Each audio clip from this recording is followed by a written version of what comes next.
Hello student, अभी गणित का पेपर बच्चे एग्जाम देकर आए हैं। बहुत ही आसान पेपर आया था, 70 में 70 नंबर लेके आए। यहाँ पर देखो, जो गणित का पेपर पूछा गया था वो डिट्टू 2023 के मॉडल पेपर से पूछा गया था। बहुत ही आसान पेपर है। ये देखो, यहाँ पे जितने पेपर थे नहीं, यहाँ से ये सब मतलब 90 से 80% क्वेश्चन यहीं से आया था। बहुत ही आसान पेपर आया था। अब आपको 29 फरवरी के विज्ञान का पेपर देने जा रहा हूँ, तो 2023 का मॉडल पेपर जरूर लगा के चले जाना। इसी में 70 से 70 मतलब 80% पूछा जा रहा है, इसलिए हमारे चैनल को सब्सक्राइब जरूर कर लें और विज्ञान के पढ़ने के लिए। और जो हमने विज्ञान का पेपर यहाँ लगवाया था ना, बिल्कुल बिल्कुल डिट्टू यही क्वेश्चन आया था। एक बार देख के चले जाना। यह है HB आपका कोड है। जो अभी के स्टेट में आया था वो कमेंट बताना कौन से स्टेट में आपका ये क्वेश्चन आया था। यार स्टेट में देखो, बहुत ही आसान क्वेश्चन आया था। सब आसान क्वेश्चन है, पर 70 में 70 करके लेके जाने वाले हो। यहाँ पर देखो, यहाँ पे खंड आ पूछा गया था। यहाँ बहुविकल्पी प्रश्न है। यहाँ पे पूछ रहा है कि एक त्रिघात बहुपद में अधिक मतलब अधिक से अधिक शून्यों की संख्या कितनी हो सकती है। देखो त्रिघात ना, तो यहाँ पे 3 बी वाला ऑप्शन बिल्कुल करेक्ट है। और आपके स्टेट में कौन सा आया था यह मॉडल पेपर, तो कमेंट में जरूर बताना। यहाँ पर बहुत ही आसान पेपर आया था, एक बार देख के चले जाना। यहाँ पर देख सकते हो, बहुत ही आसान पेपर आया था। और यहाँ पर देखो, सेकंड क्वेश्चन यहाँ पर ये कह रहा है संख्या 140 का अभाज्य गुणनखंड क्या है। अभाज्य गुणनखंड को इसको करना था। यहाँ पर ये पहला ऑप्शन यहाँ पर सही है।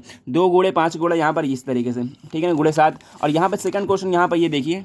और फिर ये भी क्वेश्चन बहुत ही आसान है। ये मॉडल पेपर आपके पूछा गया 2023 में पूछा गया। जितने क्वेश्चन सब 2023 के क्वेश्चन पेपर में आया था, बहुत ही आसान था। इतना समझ लो कि आपको 2023 में ना 70 में 70 बच्चे लेके आने वाले, 2023 में पूरा 95 नंबर लेके आने वाले हैं बच्चे यहाँ पर। और देखो, 2023 का मॉडल पेपर जरूर लगा लेना। विज्ञान का पेपर देने जा रहे हो तो 100% ये पेपर लगा के जरूर चले जाना। इसलिए मैं चैनल को सब्सक्राइब जरूर कर लेना। यहाँ पर सब ये सोल्यूशन इसका बताने वाला हूँ 2023 का मॉडल पेपर का भी। और यहाँ पे पूछ रहा है भाज्य और भाजक गुण, इसका मतलब संबंध पूछ रहा है, फॉर्मूला ये तीसरा ऑप्शन सही होगा। भाज्य बराबर भाजक गुणे भागफल प्लस शेषफल। और चौथा क्वेश्चन यहीं पर एक और पूछा जा रहा था। ये समीकरण दिया हुआ है, ये समीकरण दिया हुआ है, ठीक है ना। इसका युग्म कौन सा था, मतलब इसके कितने हल हो सकते हैं ये बताना था। यहाँ पे अद्वितीय हल है। यहाँ पे इसका ऑप्शन था ये डी वाला, ठीक है ना। यहाँ डी वाला ऑप्शन था। ये भी क्वेश्चन इसमें दिया हुआ है। सभी क्वेश्चन इसमें दिए थे, सब 1-2 क्वेश्चन बस अलग थे यहाँ से। और इसी वाला देखो, यहाँ पे क्या था, 1/4 1/3, मतलब ये तीसरा जो ऑप्शन था ना, ये वाला, ये डी वाला ऑप्शन बिल्कुल करेक्ट होगा। इसको देखो किस तरीके करना था। यहाँ पे 1/3 आ रहा है, इसमें भी 1/3 आ रहा है, बट इसका अलग आ रहा है। तो यहाँ सी वाला बराबर नहीं था, इसलिए अद्वितीय हल नहीं होते यहाँ पर।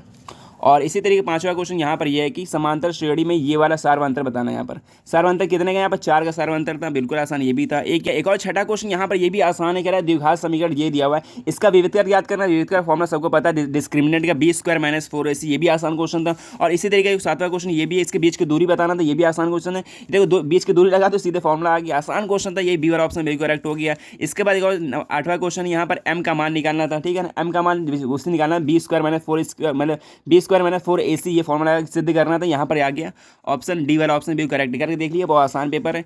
और यहाँ पर नवा क्वेश्चन एक और है, ये त्रिभुज दिया हुआ है, ये भी क्वेश्चन इसमें दिया हुआ है। बहुत ही आसान क्वेश्चन, यहाँ पर देख सकते हो सब क्वेश्चन इसमें दिया हुआ था।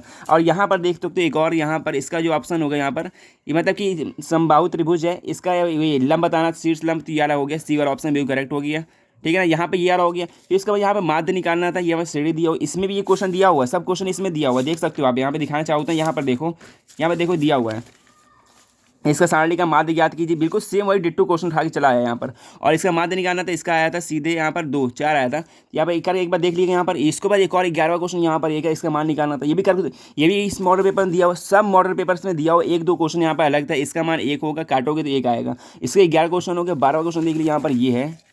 यहाँ पर 12वां क्वेश्चन यहाँ पर देखिए, कह रहा है इसका कॉस का मान दिया, sin 2a का मान निकालना था। ये भी क्वेश्चन आसान है। यहाँ पर डी वाला ऑप्शन भी करेक्ट है, डी वाला नहीं, ये वाला। यहाँ पे देख लीजिएगा, यहाँ पर बहुत ही आसान क्वेश्चन था। पहले साइन का मान निकालना था, फिर साइन में इसका मान रख देना था, यहाँ पर बिल्कुल आंसर आया था। और इसके बाद एक और यहाँ पर 13 क्वेश्चन यहाँ पर ये कह रहे हैं इसका मान निकालना था। यहाँ पर देखो, इसका तो ये फॉर्मूला होता है, मतलब sec² थीटा अपाउंड में होता है cos² थीटा। इसको 1 में करोगे तो यहाँ पर tan² थीटा आ जाएगा, मान डी वाला ऑप्शन बिल्कुल करेक्ट है। और एक और 14 क्वेश्चन यहाँ पर ये है कि sin 2a का मान दिया हुआ और cos sin 2a मतलब a मान, मतलब इसमें कौन सा मान बराबर होगा। यहाँ पर देखो ये वाला, ये एनसीईआरटी क्वेश्चन है, इसमें भी क्वेश्चन यहाँ दिया हुआ था इस मॉडल पेपर में भी। इसलिए मैं कह रहा हूँ 2023 का मॉडल पेपर जरूर लगा चले जाना। जो भी पेपर बचा हो उससे 2023 का मॉडल पेपर जरूर लगाना, उससे क्वेश्चन रिपीट होते हैं। अब 15वां क्वेश्चन ये कह रहा है कि 22 सेंटी परिधि वाले वृत्त के चतुर्थांश का क्षेत्रफल बताना था। मतलब परिधि दिया हुआ, उसका 1/4 का क्षेत्रफल बताना था। यहाँ पर सी वाला ऑप्शन भी करेक्ट है, 77/8 वाला। ये कह रहा है कैप्सूल का संयोजन कैप्सूल किससे बन के होता है। जो कैप्सूल होता है, ये देखो, ये किससे, एक बेलन और 2 अर्धगोला, मतलब एक बेलन 2 अर्धगोला, ये बी वाला ऑप्शन भी करेक्ट है। और इसी तरीके 17वां क्वेश्चन यहाँ पर ये दिया है कि मतलब कुछ आंकड़ों के देखो माध्य दिया और बहुलक दिया, इस तरीके मतलब माध्य ज्ञात करना था। ये भी इसमें क्वेश्चन यहाँ पर दिया हुआ है। तुम दिखा चाहें तो यहाँ पर ये देखो, ये 2023 का मॉडल पेपर में ये क्वेश्चन यहाँ पर दिया, जिसमें देखो माध्य निकालना था ना, वहीं पे यहाँ पर देखो यहाँ पे माध्यक निकालना था। ये सब क्वेश्चन मैं बता चुका हूँ, इसलिए मैं कह रहा हूँ देखो 2023 का मॉडल पेपर बहुत इंपॉर्टेंट है। तो इसका आपको निकालना था, माध्यक निकालना था। माध्यक कितना आ गया करके निकाल देख लेना एक बार। यहाँ पर शायद से यहाँ पर 32 आएगा, एक बार कर देख लेना, थोड़ा टाइम लगेगा। फॉर्मूला आगे सिद्ध करना था। यहाँ पर 18वां क्वेश्चन एक और है कि निम्न के 12 सारणी में बहुलक ज्ञात करना था। ये भी आसान है। देखो बहुलक वो होता है जो सबसे ज़्यादा होता है। यहाँ पर देखो 19 है ना, 19 का वर्ग कौन सा है, ये 15 से 20 तक, 15 से 20 बी वाला ऑप्शन बिल्कुल करेक्ट हो गया। यहाँ पे 18 क्वेश्चन हो गए और 18 क्वेश्चन के बाद 19वां क्वेश्चन यहाँ पर ये है कि दो पासों को एक साथ उछालने पर दोनों पासों पर जो योग आएगा ना 10 किससे योग होता है, देखो आपके 4 और 6 मिलाओ 10 होगा, फिर इसके बाद 5 मिलाओ 10 होगा। मतलब ऐसी कंडीशन है जो 3/36 आ रहा था, 3/36, फिर इसको काटोगे 1/12। यहाँ पर ये वाला ऑप्शन बिल्कुल करेक्ट है, ए वाला। और यहाँ पे 20वां क्वेश्चन एक और है कि एक पासे को एक बार फेंकने पर सम संख्या आने की प्रायिकता ज्ञात करनी थी। सम संख्या आने की प्रायिकता ज्ञात करनी थी। सम संख्या 1/2 होगा, ठीक है ना, 1/2 कहाँ गया, सम संख्या 1/2, मतलब संख्या 3 होती है, अब बटे में 6 होगा तो 1/, काटोगे तो 1/2 आएगा। सी वाला ऑप्शन बिल्कुल करेक्ट हो गया। फिर इसके बाद यहाँ 21वां क्वेश्चन कह रहा है, यहाँ पर देख लो, यहाँ पर ये दिया हुआ है, बहुत ही आसान क्वेश्चन था। यहाँ पर आयतन दिया हुआ है, घन का आयतन दिया था, एक मतलब कोण बताना था, किसका क्यूब होता है 11 का, 11 इसका आंसर आ गया। और ये कि द्विघात समीकरण कह रहा है, यहाँ पी का मान निकालना था। यहाँ पे पी का मान यहाँ पे रखोगे तो यहाँ पे आएगा 4, यहाँ पे आएगा 12, यहाँ से आएगा 2 3 4, यहाँ पे आएगा 6, यहाँ पे जोड़ो कितना आएगा, यहाँ पे 12 कुछ आंसर आएगा। इसलिए ये पी का मान यहाँ पे निकालना बहुत ही आसान क्वेश्चन था। और इसी तरीके से साइन का मान निकालना था। यहाँ पर कॉस का मान दिया, साइन का मान निकालना है, इसका लंब निकाल के हो सकता था। और यहाँ पर एक और क्या है, यहाँ पे माध्य निकालना था। ये भी आसान क्वेश्चन है, माध्य निकालना था यहाँ पर। इसके बाद यहाँ पे एक और क्वेश्चन है, रेखाखंड बिंदु के निर्देशांक याद करना था। ये भी बिल्कुल सिंपल क्वेश्चन। 2 नंबर क्वेश्चन भी बहुत आसान था। फिर इसका 5 नंबर क्वेश्चन, ये देखो यहाँ पर समीकरण बनाने वाला था। ये क्वेश्चन इसमें सब दिया हुआ है, सब क्वेश्चन इसमें दिया हुआ था। यहाँ 2 क्रमांक मतलब धनात्मक पूर्णांक ये दिया हुआ है, इसका योगफल याद करना था, ठीक है ना, मतलब 2 संख्या याद करनी थी इसमें। और इसी तरीके एक और भी क्वेश्चन यहाँ पर ये कह रहा है, यहाँ पर देखिए ये प्रूफ करना था। ये भी क्वेश्चन आसान है, यहाँ पर प्रूफ वाला था। और इसके बाद संकेंद्री वृत्त वाला था। और इसके बाद एक और यहाँ पर द्विघात समीकरण बना।